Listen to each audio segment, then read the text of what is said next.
kapatid mula naman sa lugar ng San Jose, Northern Samar. Sister Maribel Miano. Praise God! Hallelujah! Purihin natin si Yahweh Shaddai ng pinaka-the best na papuri. Glory to God!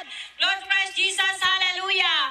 Magandang hapon po, my dear brother and sister in Christ. Magandang hapon po sa ating punong lingkod na si servant leader, si Brother Mike po, at sa kanyang may bahay, Sister Bilin, at sa kanya pong family. My dear brother and sister in Christ, gusto ko pong ipagsigawan ang kabutihan ni Yahweh Shaddai na lagi pong kaagapay sa aking buhay.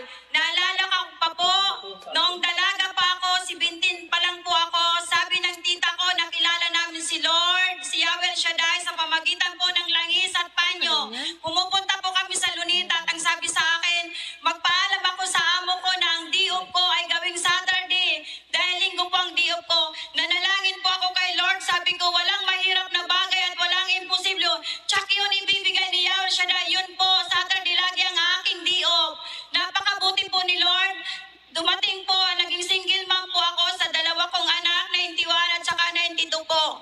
Hindi po pumapayag si Yahweh Shaddai na hindi po mapabuti ang aking buhay. Gusto na ipagsigawan ko ang kabutihan ni Lord. Naalala ko po nung anniversary natin dito sa Ambil po, nagpa-pre-over po kami kay Brother Rupino. Sabi sa akin, ano ang hihingin mo? Sabi ko, praise the Lord, hallelujah, katuwang ko po sa buhay. Praise the Lord po, pinagkaloob po yun sa akin ni Yahweh Shaddai. Subalit sa matinding pagsubok na dumating, sabi ko, Lord, what will I do? Maglilingkod ako sa iyo, tulungan mo po ako na hindi po madagdagan ang aking anak sa pagkakasala ko. Subalit sa kabutihan po ni Lord, pinagkaloob sa akin ng isang brother, husband ko po, binata pa siya.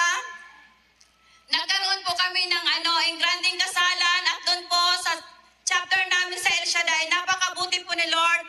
Nang umarap na po ako sa altar, hindi ko po maunawaan ang kapangyarihan ng Diyos na napakabuti ng Panginoon na binago niya ang buhay ko, ipinakita sa akin na mahal niya po ako at mahal ang aking anak. Dumating po sa punto na naging 7 na po ang aking anak. Ang panganay ko po, pinagpala ni Lord, 4 years old pa lang po siya noon. Sabi niya, sasakay ako sa aeroplano na yan. Sabi ko, saan ka pa tutungo? Sabi niya, kung saan ako ay patpad ni Yahweh Shaddai. Sa kabutihan po ni Lord, 3 bansa na po yung narating niya ngayon po. Nandun po sila sa Australia. Pinagpala po ang aking anak na panganay, pangalawa po. Magiging 3 na po ang kanyang anak. Praise the Lord, hallelujah, pangalawa po. Umalis po din ang pangalawa kong anak, papunta po sa Australia, pinagpala po rin siya. At hinihingi ko kay Lord dahil hindi po makakapasok ng trabaho kung hindi po muna mag-aaral. Sa kabutihan po ng Diyos, mag-aaral na po siya nitong July.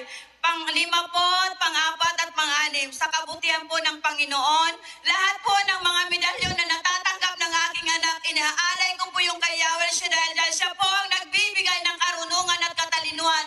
At lahat po ng mga pagsubok ng aming pamilya, si Lord po ang aming sandalan, ang bato na hindi natitibag, pagkusyayanig sa lahat ng persecution sa ating buhay. Binabalik ko kay Yahweh Shaddai ang papuri, pagsamba, pagluwalhati sa kanyang pangalan. To God be the glory, in the name of Jesus we pray. Amen. Amen. Salamat sa Diyos, salamat sa kanyang kabutihan.